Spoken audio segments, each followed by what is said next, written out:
Hello guys! Kumusta na po kayo dyan? Ako po si Ashley. Ang pag-uusapan naman natin ngayon ay paano at kailan nga ba ang tamang panahon para magtanim.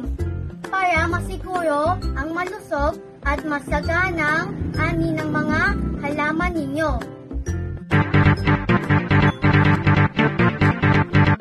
Ang makikita naman ninyo ay ang calendar planting. Kalendaryo kung saan nakalista ang mga halaman para malaman kung anong panahon sila dapat itanim. Sa bawat halaman, may nakalaang tamang panahon o nauukol na klima na mas mainam silang itanim. Sa bansa kasi natin na mayroon lamang dalawang panahon o yung tinatawag nating tag-init at tag-ulan. Mahalaga malaman natin ang mga ito para hindi masayang. January, ang pwedeng itanim ay ang munggo, sibuyas, repolyo, cauliflower, upo, mustasa, kamatis, kapute, patola, okra, sayote, talong, letsugas, ampalaya. February, ang pwedeng itanim ay ang ampalaya, sayote, kamote, talong, kapute, letsugas, pechay, kalabasa, munggo, sigarilyas. March, ang pwedeng itanim ay ang munggo, kalabasa, kapute, okra, patani, pechay, sili, sigarilyas, talong, kamote, ampalaya, letsugas. April, ang pwedeng itanim ay ang ampalaya, kamote, talong, letsugas, kapute, okra, patani, pechay, sili, sigarilyas, kalabasa, munggo.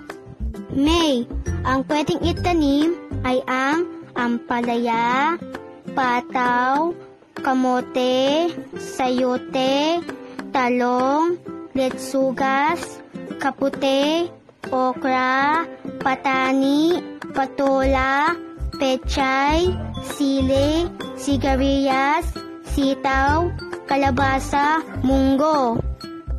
June, ang pwedeng itanim ay ang ampalaya, sayote, pataw, letsugas, talong, kapute, patani, patola, pechay, sili, sitaw, kalabasa, munggo, okra, at sigarilyas. July, ang pwedeng itanim ay ang ampalaya, talong, kamote, kapute. August, ang pwedeng itanim ay ang kapute, ampalaya, kamote, talong. September, ang pwedeng itanim ay ang kapute, munggo, upo, kamatis, sitaw, sigarilyas, sili, pechay, talong, ampalaya, sayote, at letsugas. October, ang pwedeng itanim ay ang kapute, ampalaya, kamote, sayote, talong, letsugas, sili, patola, pechay, sigarilyas, sitaw, kamatis, upo, at munggo. November, ang pwedeng itanim ay ang kapute, ampalaya, kamote, sayote, talong, letsugas, sili, pechay, patola, sigarilyas, sitaw, kamatis, upo, at munggo.